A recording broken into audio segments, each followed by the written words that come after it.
கோயம்புத்தூர்ல இருக்கக்கூடிய Brindavan colony and அதுல இருக்கக்கூடிய 8 ஃபேமிலிஸ்க்கு ஹேட்ஸ் ஆஃப்ங்க.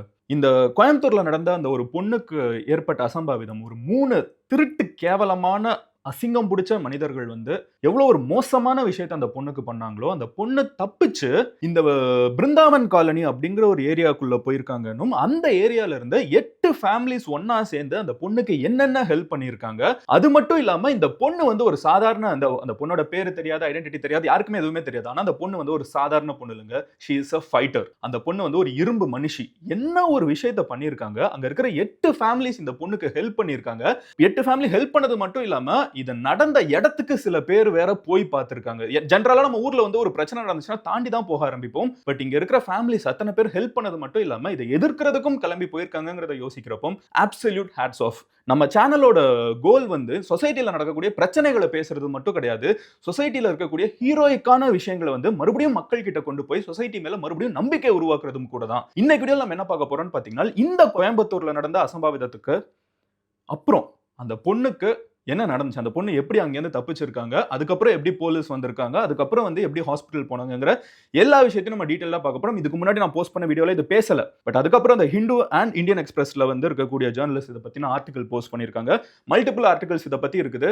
அது எல்லாத்தையும் கம்பைல் பண்ணி இன்னைக்கு வீடியோ நான் உங்ககிட்ட எல்லாத்தையும் சொல்ல போறேன். பட் அதை பார்க்க ஆரம்பிக்கிறதுக்கு முன்னாடி as I always say, இந்த கோயம்புத்தூர் விஷயம் மட்டும் இல்ல, காஷ்மீர்ல இருந்து கன்னியாகுமரி வரைக்கும், கென்டக்கில இருந்து கிருஷ்ணகிரி வரைக்கும் இருக்கக்கூடிய எல்லா விஷயத்தையும் நீங்க டெய்லி 10 நிமிஷத்துல எவ்ரிதிங் தட் மேட்டர்ஸ் நீங்க டெய்லி 10 நிமிஷத்துல தெரிஞ்சுக்கணும், ஈஸியா எனக்கு புரிஞ்சுக்கணும் அப்படின்னு நினைச்சீங்கன்னா மதன் கௌரி சேனலை சப்ஸ்கிரைப் பண்ணி MG ஸ்குவாட்ல சேருங்க.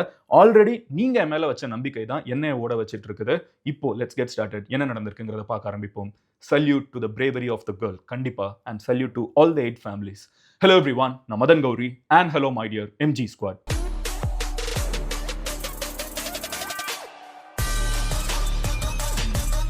ஃபர்ஸ்ட் விஷயம் என்ன அப்படின்னு பார்த்தீங்கன்னா, நான் வந்து எனக்கு கோயம்புத்தூர் வந்து ரொம்ப பெரிய பழக்கமான ஒரு ஊர் கிடையாது. நான் ஃபுல் அண்ட் ஃபுல் மதுரை தெரியும், எனக்கு வந்து சென்னை போகிற அளவுக்கு தெரியும், பெங்களூர் தெரியும். இதுதான் வந்து என்னோட வளர்ந்த பருவம், எனக்கு தெரிஞ்ச ஊர்களும் கூட.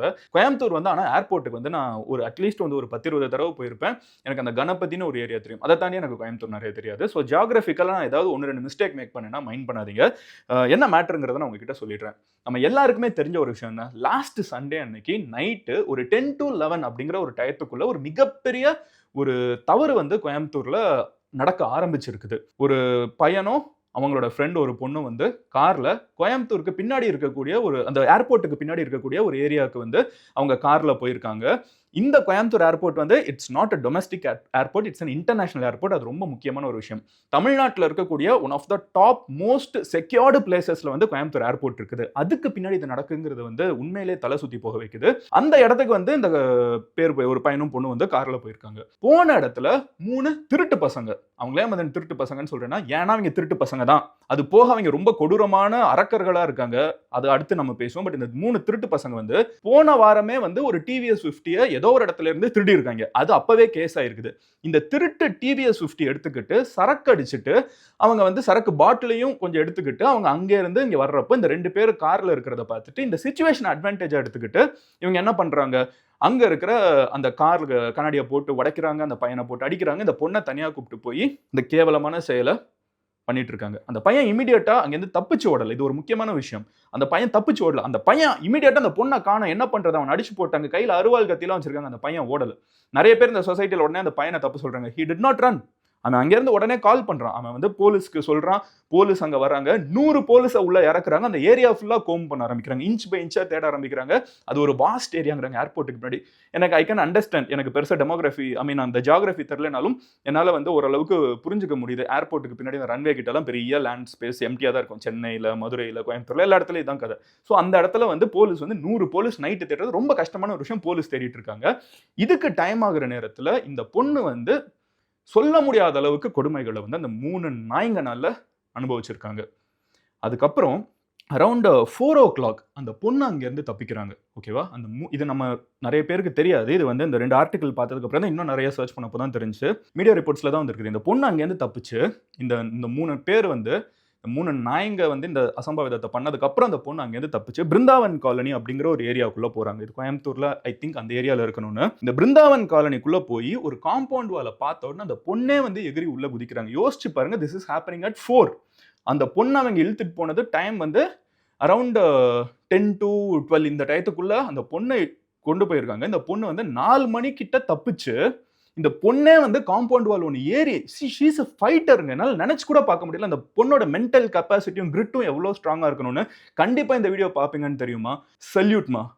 ஐ want every women to be like this தமிழ்நாட்டில். அந்த பொண்ணு வந்து அங்கேருந்து அந்த இடத்துல வந்து ஒரு காம்பவுண்ட் வாலை ஸ்கேல் பண்ணி இமீடியட்டா பிரசன்ஸ் ஆஃப் மைண்ட் அந்த இடத்துல ஸ்கேல் பண்ணி குதிச்சு உள்ளுக்குள்ள போய் அவங்க வந்து கீழே இருக்கிற டோரை தட்டுறாங்க. ஓகேவா? டோரை தட்டுறப்போ ஒரு கதவு யாரும் நாக்கிங்க கேட்டு வரல. காலையில் 4 மணிக்கு வரல. காலிங் பெல் அடிக்கிறாங்க. காலிங் பெல் அந்த வீட்டில் ஒர்க் ஆகல. யோசிச்சு பாருங்க இந்த பொண்ணு என்னென்ன மென்டலா கோ த்ரூ பண்ணிருக்காங்க, பிசிக்கலா என்னென்ன கோ த்ரூ பண்ணிருக்காங்க. அந்த மொமெண்ட்ல அந்த பொண்ணு பிரசன்ஸ் ஆஃப் மைண்ட், ஓகே இது ரெண்டும் ஒர்க் ஆகலையா, என்ன பண்ணலாம் அப்படின்னு சொல்லிட்டு கிட்ட பாக்குறப்போ கிட்ட வந்து இது இருந்திருக்குது, ஒரு படி இருந்திருக்குது. அந்த படியில வந்து ஏறி ஃபர்ஸ்ட் ஃப்ளோருக்கு போய் ஃபர்ஸ்ட் ஃப்ளோர் வராண்டாக்குள்ள வந்து அவங்க மொட்டை மாடிக்கு போய் மொட்டை மாடியில இருந்து ஒரு பக்கத்து வீட்டோட வராண்டாக்குள்ள போய் அங்க இருக்கிறவங்களை எழுப்பிட்டு மறுபடியும் அங்கேருந்து ஒரு ஃபேமிலி எழுப்புனா பத்தாதுல மறுபடியும் அங்கேருந்து கீழே வந்து கீழே இருக்கிற மோட்டார் சுவிட்சை போட்டு விடுறாங்க. மோட்டார் சுவிட்சை போட்டு கீழே எல்லாரும் எந்திரிக்கட்டும், இந்த ஏரியாவில் எல்லாரும் எந்திரிக்கட்டும். காலையில் 4 மணிக்கு மோட்டார் சுவிட்சை போட்டு ஃப்ரண்ட்டில் இருக்கிற லைட்டை போட்டு அந்த ஏரியாவில் இருக்கிற மாடியில் இருக்கிறவங்க பார்த்துட்டு கீழே இருக்கிறவங்க எழுப்பி விடுறாங்க. சுற்றி எல்லாரும் ஒரு 10-15 நிமிஷத்தில் என்னாச்சு. ஏன்னா யோசிச்சு பாருங்க, காலையில் தூங்கிட்டு இருக்கப்ப 4 மணிக்கு வெளியே போய் ஒரு பொண்ணு இந்த ஒரு நிலைமையில இருக்கப்ப யார் எப்படி ரியாக்ட் பண்ண முடியும்? இமீடியட்டா அந்த 8 ஃபேமிலிஸும் ப்ரோஆக்டிவா எந்திரிச்சு ஓகே தான் நடந்திருக்குன்னு தெரிஞ்ச உடனே இமீடியட்டா அந்த பொண்ணுக்கு வந்து ட்ரெஸ் மாத்தி கொடுக்கறதுக்கு ஒரு அம்மா வந்து எடுத்து கொடுக்குறாங்க, தண்ணி கொடுக்குறாங்க உடனே குடிக்கிறதுக்கு. அந்த பொண்ணுக்கு என்ன வேணும், பரவாயில்ல நாங்க பாத்துக்கிறோம். அங்கேருந்து வந்த ஃபர்ஸ்ட் வேர்ட் ஒருத்தங்க வந்து சொல்லியிருக்காங்க, என்னோட வாயிலிருந்து அந்த குடும்பங்கள்ல இருந்து அந்த பொண்ணு கிட்ட சொன்ன ஃபர்ஸ்ட் வார்த்தை, நீ இப்போ பத்திரமா இருக்கமா, இங்க இருக்கிற யாரும் உன்னை காயப்படுத்த மாட்டாங்க, உன்னை யாரும் ஹர்ட் பண்ணிட மாட்டாங்க, நீ பத்திரமா இருக்கங்கிறத ரீஅஷூரன்ஸ் கொடுத்துக்கிட்டு இந்த 8 ஃபேமிலியில இருக்கவங்க அந்த பொண்ணுக்கு என்ன வேணும்னு கேட்டு இமீடியட்டா அந்த பொண்ணு அவங்க அம்மா கிட்ட பேசணும்னு சொன்னப்போ அவங்க அம்மாவுக்கு ஃபோன் பண்ணி கொடுத்து அதுல இருக்கிற 2 பேர் இது எங்க நடந்துச்சு அப்படிங்கறத கேட்டுக்கிட்டு அங்க என்ன இருக்குதுன்னு பாக்குறதுக்கு போயிருக்காங்க. சீரியஸா சொல்றேன், நம்ம ஊர்ல இது ரொம்ப ரேரான ஒரு விஷயமா இல்லையா? நம்ம நிறைய பேர் என்ன ஒரு பிரச்சனை நடக்குதுன்னா தாண்டி போக தான் பார்ப்போம். பட் இந்த காலனியில இருக்கக்கூடிய இந்த பஞ்ச் ஆஃப் பிருந்தாவன் காலனியில இருக்கக்கூடிய இந்த 8 ஃபேமிலிஸ்க்கு you deserve all the respect from all of us. Somehow இது வந்து வெளியில பெருசா பேசப்படலைனாலும் இதை நம்ம போய் சேர்க்க வேண்டியது நம்மளோட கடமையா நான் பாக்குறேன். இந்த ஃபேமிலிஸ் அவ்வளோ பெரிய ஒரு ஹெல்ப் பண்ணிருக்காங்க. இங்க இருந்து 2 பேர் கிளம்பி எங்க நடந்திருக்கு நான் போய் பாக்குறேன் என்ன ஆச்சுன்னு சொல்லி போறாங்க தெரியுமா? அதுக்கு இன்னமும் take so much guts and so much respect. அதுக்கு இதெல்லாம் செலிப்ரேட் பண்ண வேண்டிய ஒரு விஷயங்க. அவங்க அங்க போய் அந்த இடத்துல இது வந்து என்ன நடந்திருக்குன்னு தைரியமா அவங்க போயிட்டாங்க. அங்க போலீஸை பார்த்த உடனே அவங்க வந்து சொல்லியிருக்காங்க இந்த பொண்ணு இங்க இருக்காங்கன்னு. போலீஸ் அதுக்கப்புறம் அவங்கள டேக் கேர் பண்ண ஆரம்பிச்சிருக்காங்க. ஹாஸ்பிட்டலில் போய் அட்மிட் பண்ணியிருக்காங்க. போலீஸ் அவங்க சார்பா அவங்க சைடு 100 பேரை உள்ள இறக்கிட்டாங்க. அவங்க கோம் பண்ணிட்டு தான் இருக்காங்க. அங்க போலீஸ் பண்ணதுக்கப்புறம் அவங்களுக்கு இமீடியட்டா கவுன்சிலிங் கொடுக்குறது, அந்த பையனையும் போய் வந்து அட்மிட் பண்றது, அவங்க 2 பேருக்கும் ஹெல்த்தா என்னென்ன பாத்துக்கணுங்கிறத பாத்துக்கிறது. எனக்கு போலீஸ் கிட்ட வந்து ஒரு பெரிய ரெஸ்பெக்ட் இருக்குங்க. நான் சீரியஸா சொல்றேன். எனக்கு ஒரு மேசிவான ஒரு ரெஸ்பெக்ட் மொமெண்ட் என்னன்னு பாத்தீங்கன்னா, அந்த இடத்துல அந்த பிரஸ் மீட்ல போலீஸ் கிட்ட வந்து அந்த பொண்ணு வந்து அந்த பையனோட எந்த ரிலேஷன்ஷிப்ல இருந்தாங்கன்னு கேட்ட ஒரு கேள்விக்கு போலீஸ் பதிலுக்கு கேட்டது, அது அவங்க பர்சனல், நீங்க ஏன் கேட்குறீங்கன்னு அந்த ஜேர்னலிஸ்ட் கிட்ட கேட்டாங்க தெரியுமா? Hats off to that police. அது கூடவே நான் சொல்றேன், பதிலுக்கு வந்து ஜேர்னலிஸ்ட் கிட்ட இன்னொரு கேள்வி வருது, அந்த பொண்ணு வெளியே வரப்போ என்ன, அதை நான் மறுபடியும் சொல்ல வேணாம்னு நினைக்கிறேன், பட் கேவலமா அந்த பொண்ணோட ட்ரெஸ் எப்படி இருந்துச்சு அப்படிங்கிற மாதிரி, அது எந்த மாதிரி ஒரு இதெல்லாம் தெரிஞ்சு என்னடா பண்ண போற, சாரி பட் அந்த அதுக்கும் போலீஸ் இருந்துகிட்டு அதை எதுக்குங்க நீங்க தெரிஞ்சுக்கங்க, irrelevant to the situation, அதுக்கும் என்ன சம்பந்தம், அதை ஏன் கேட்குறீங்க?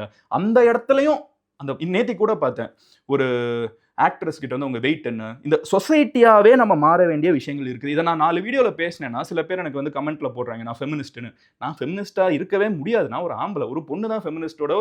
உண்மையிலே ஒரு பொண்ணு என்னென்ன கோத்ரூ பண்றாங்கன்னு ஒரு பொண்ணு தான் ஃபீல் பண்ண முடியும். நான் ஃபெமினிஸ்டாலாம் கிடையாது. நான் இந்த சொசைட்டில அம்மாவுக்கு பையனா, ஒரு மனைவிக்கு ஹஸ்பண்டா, ஒரு பொண்ணுக்கு அப்பாவா நின்றுட்டு இருக்கேன். அவ்வளவுதான். நான் அதுக்கு மேல கிடையாது. ஒரு தங்கச்சிக்கு அண்ணன். இதுதான் நான்.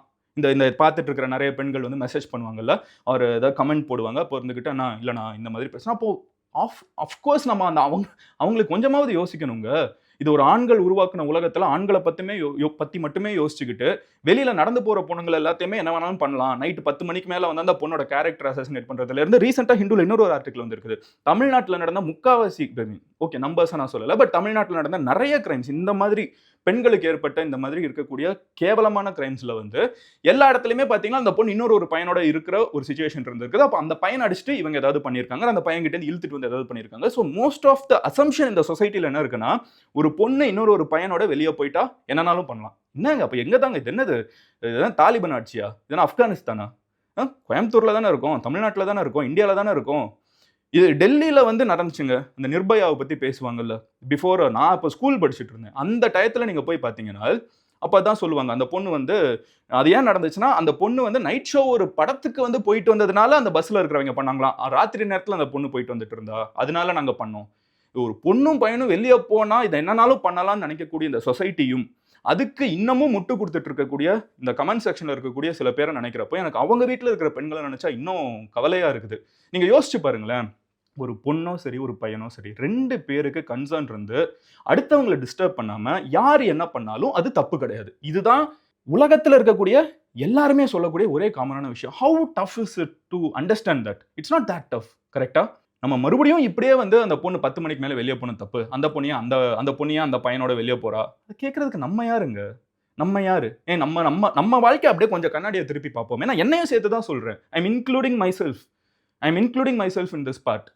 நம்ம அப்படியே திரும்பி பார்த்தா வந்து நம்ம வந்து அப்படியே ரொம்ப யோக்கியர்களா? ஒண்ணுமே கிடையாது. மனிதர்களா வாழ ட்ரை பண்ணக்கூடிய குரங்குகள் தான் நம்ம அத்தன பேருமே. அப்ப அப்படி இருக்கக்கூடிய மனுஷங்க இருந்துகிட்டு, ஒருத்தங்கள வந்து இழுத்து விடுறதுக்கு ஏதாவது ஒரு ஜட்ஜ்மென்ட்ட பாஸ் பண்றது எவ்வளோ தப்பா இருக்குது. இந்த ஒரு கலெக்டிவா சொசைட்டி வந்து இப்படி யோசிக்கிறது இருக்குல்ல, ஒரு பையனும் பொண்ணும் வெளிய போனா, ஓ அந்த பொண்ணு அப்பதான் இப்படிதான் நடக்கும்னு யோசிக்கிற மென்டாலிட்டில இருந்து தான், இந்த தவறுகள் வந்து எஸ்பெஷலி இந்த கப்புலா போற நெறைய பேருக்கு நடக்குது. நீங்க அந்த நான் மகாநல்ல படம் பார்த்தீங்கன்னா, இந்த சீன் எல்லாம் நல்லா எடுத்திருப்பாங்க. ஒரு பையனும் பொண்ணும் பீச்சுக்கு போயிட்டு அந்த பொண்ண என்னனாலும் பண்ணலாம். ஏன்னா வெளிய சொல்ல முடியாதுல்ல. அந்த பொண்ணை இந்த ஒரு கலெக்டிவ் மென்டாலிட்டி தான் பெரிய பிரச்சனையா இருக்குது. உங்களுக்கு ஒரு பையனும் பொண்ணும் வெளிய போகக்கூடாது அப்படின்னு உண்மையிலே தோணுச்சுன்னா, நீங்க பண்ண வேண்டியது என்ன தெரியுமா? உங்களோட லோக்கல் எம்எல்ஏ கிட்டயோ, எம்பி கிட்டயோ போய் பேசி ஒரு சட்டத்த உருவாக்க சொல்லுங்க. அதுக்கப்புறம் வந்து யார் இங்க இருக்கணுமோ இருப்பாங்க, இல்லாதவங்க கிளம்பி போயிடுவாங்க. அப்படிலாம் இப்போ சட்டம் இல்லல்ல. அப்படி யாருமே சொல்ல முடியாதுல்ல. அத கேட்டு ஒரு ஓட்டு கேட்டு ஒருத்தன் வந்துர முடியுமா? திருப்பி அனுப்பிச்சிருவாங்கல்ல. அப்போ அந்த மென்டாலிட்டி வந்து தப்பான மென்டாலிட்டின்னு புரிஞ்சுக்க வேண்டிய காலகட்டத்தில நம்ம இருக்கோம். இன்னமும் வீட்ல வந்து யாராவது அந்த பொண்ணு மேல தான் தப்புன்னு சொன்னீங்கனால், எனக்கு நான் நான் நான் எதுவும் பேசக்கூடாதுன்னு நெனைக்கிறேன். அந்த மென்டாலிட்டிய தயவு செஞ்சு மாத்துங்க. அது தப்பு. ஏன் தப்பு? ஒரு எக்ஸாம்பிள் சொல்றேன். ஒரு ரோட்ல நீங்க கரெக்ட்டான ரோட்ல சரியா போயிட்டு இருக்கீங்க. ஓகேவா? எந்த பிரச்சனையுமே கிடையாது. அங்க வந்து ஆபத்தான வளைவு இருக்கு அப்படின்னு அந்த கொடைக்கானல், ஊட்டிலாம் போறப்போ போர்டு போட்டிருப்பாங்கல்ல. அந்த மாரி போட்டிருக்காங்க. இந்த நந்தி ஹில்ஸ் போறப்ப அந்த மாரி டேஞ்சரஸ் கோ ஸ்லோ அப்படிங்கிறாங்க. நீங்க என்ன பண்ணுவீங்க? ஸ்லோவா போவீங்க. போகுறத நிறுத்திருவீங்களா? நீங்க போகணுங்க. ஏன்னா நீங்க போகக்கூடாதுன்னுலாம் இல்ல. நீங்க போறதுக்கு தான் ரோடே போட்டிருக்காங்க. அப்போ நீங்க ஸ்லோவா போவீங்க. அப்போ ஆப்போசிட்ல ஒரு பிரேக் பிடிக்காத ஒரு குப்பை லாரியில வந்து ஒருத்தன் சரக்க போட்டு ஆப்போசிட் சைடு வந்து உங்கள இடிச்சிட்டான்னா, ஒரு சொசைட்டியா எல்லாரும் அதான் ஆபத்தான கர்வ்னு போட்டிருக்குல்ல, நீ ஏன் போனன்னு கேட்டா எவ்வளவு கடுப்பா இருக்கும். அதே கடுப்பு தானே இப்ப அந்த பொண்ணுக்கு இருக்கும். அந்த பொண்ணு ஏன் அப்ப போனான்னு. அந்த பொண்ணு ஏதாவது சட்டத்த உடைச்சாளா? யாரையாவது தொல்ல பண்ணாளா? யாரையாவது எதையாவது பிரச்சனை பண்ணியிருக்காளா? எதுவுமே பண்ணலல்ல. நம்ம எல்லாருமே வந்து இந்த சொசைட்டில வளர தான் இதெல்லாம் பார்த்து கத்துக்கணும். கரெக்ட்டா? நான் யாரையுமே வந்து பெர்ஃபெக்ட்டா இருங்கன்னு சொல்லல. நானுமே பெர்ஃபெக்ட் கிடையாது. பட் இருக்க முயற்சிப்போம். அதுக்கு சின்ன விஷயம் அவங்கவங்க ஸ்பேஸ குடுங்க. அவங்கவங்களுக்கு சுதந்திரத்த நம்ம குடுக்க தேவனா. அவங்கவங்க இருந்துட்டு போகட்டும். நம்ம அதுக்குள்ள மூக்க நுழைக்காம இருந்தாலே போதும். நம்மளோட சுதந்திரம் அடுத்தவங்களோட பிரைவசி ஆரம்பிக்கிறப்போ நின்று போயிடுது. அதுக்கு முன்னாடி தான் நம்மளோட மூக்கு இருக்கணும். அதுக்குள்ள நம்ம மூக்க விடக்கூடாதுங்கிறது தான் வந்து என்னோட தாழ்மையான கருத்து. நான் மறுபடியும் சொல்றேன். ஒரு 30, 40 வருஷமா தான் நம்ம தமிழ்நாட்டுல பெண்கள் வந்து மறுபடியும் thanks to all the political leaders அவங்க மேல 1000 குறை சொன்னாலும், எந்த ஏடிஎம்கே, டிஎம்கே 2 பேரும் யார் என்ன சொன்னாலும், இந்த 2 கட்சிகள்னால நம்ம வந்து சீரியஸா சொல்றேன். இத நான் நெறைய பேர் வந்து எனக்கு பொலிட்டிக்கல் ஸ்டாண்ட்லாம் கேட்கிறீங்கல்ல, நான் ஓப்பனா சொல்றேன். ரீசென்ட்டா ஒரு 50 இயர்ஸா தமிழ்நாட்டுல அத்தன பேர் வேலைக்கு போயிட்டு இருக்காங்க பெண்கள். ஆமாவா? இல்லையா? படிக்கிறதுக்கு ஊக்குவிச்சுட்டு இருக்காங்க. நெறைய பேர் படிக்க போயிட்டு இருக்காங்க. எந்த கட்சி வந்தாலும் இதெல்லாம் ஃபாலோ பண்ண ஆரம்பிக்கணும். இதெல்லாம் புரொபகேட் பண்ணணும். இன்னும் இத 100 மடங்கு பண்ணணும். ஆனா இப்படி பண்ணிட்டு இருக்கிற இந்த காலகட்டத்தில மறுபடியும் அந்த பொண்ணையே குறை சொல்லி, மறுபடியும் இது எல்லாத்தையும் ஸ்டாப் பண்ணி கிச்சனுக்குள்ளேயே அனுப்பிச்சிட வேணாம். அப்புறம் நம்மளுக்கும் தாலிபானுக்கும் வித்தியாசம் இல்லாம போயிடும். தயவு செஞ்சு இந்த ஒரு விஷயத்த புரிஞ்சுக்கோங்க. பொலிட்டிக்கல் ஸ்டாண்டெல்லாம் தாண்டி எல்லா அரசியல்வாதிகளும் 100% இத கண்டெம் பண்ணணும். 100% இதுக்கு அகைன்ஸ்டா பேசணும். 100% இந்த மாரலா, சோசியலா இதனால ஓட்டு வருமா வராதா அதெல்லாம் யோசிக்காம இத தூக்கி குப்பையில போடுங்க இந்த மாதிரி தாட்டங்கிறத ஓப்பனா பேச ஆரம்பிக்கணும். இல்லைன்னா இது மாறாது. இன்னமும் இந்த பொண்ணு மேல தப்பு சொல்லணும்னு நினைக்கக்கூடிய இந்த ஒரு சொசைட்டி இருந்துச்சுனால் I don't want to say something rude but தமிழ்ல சொன்ன மாதிரி வீசும் காற்றில் விஷம் பரவட்டும். Love you all. Take care. I hope this is took in right sense. இப்போ என்ன பேசினா நான் தான் பேசுகிறேன். எனக்கே இன்னொரு எக்ஸ்ப்ளனேஷன் கொடுக்கணும் போல, மறுபடியும் எக்ஸ்பிளைன் பண்ணுன்னு சொல்லி பதில் சொல்லணும் போல. நான் என்ன பேசணும்னு நினைக்கிறேன்னா மனசுலேருந்து ஓப்பனாக பேசியிருக்கேன். புரிஞ்சிருக்கும்னு நினைக்கிறேன். புரியலைன்னா வேற உங்கள் அம்மா கிட்ட இந்த வீடியோ நான் அனுப்பிச்சிட்டு நான் என்ன சொல்ல வரேங்கிறத கேளுங்க. அவங்க இதை விட பெட்டராக எக்ஸ்பிளைன் பண்ணுவாங்க. உங்கள் மனைவி கிட்ட கேளுங்க, உங்கள் கேர்ள் ஃப்ரெண்ட் கிட்ட கேளுங்க, உங்கள் தங்கச்சி கிட்ட கேளுங்க, இல்லை ஒரு மகள் கிட்ட கேளுங்க. ஓகேவா? அவங்க என்னை விட இதை உங்ககிட்ட பெட்டராக எக்ஸ்பிளைன் பண்ணுவாங்க. I will see you tomorrow. Love you all. Take care. Bye. Cheers and G's.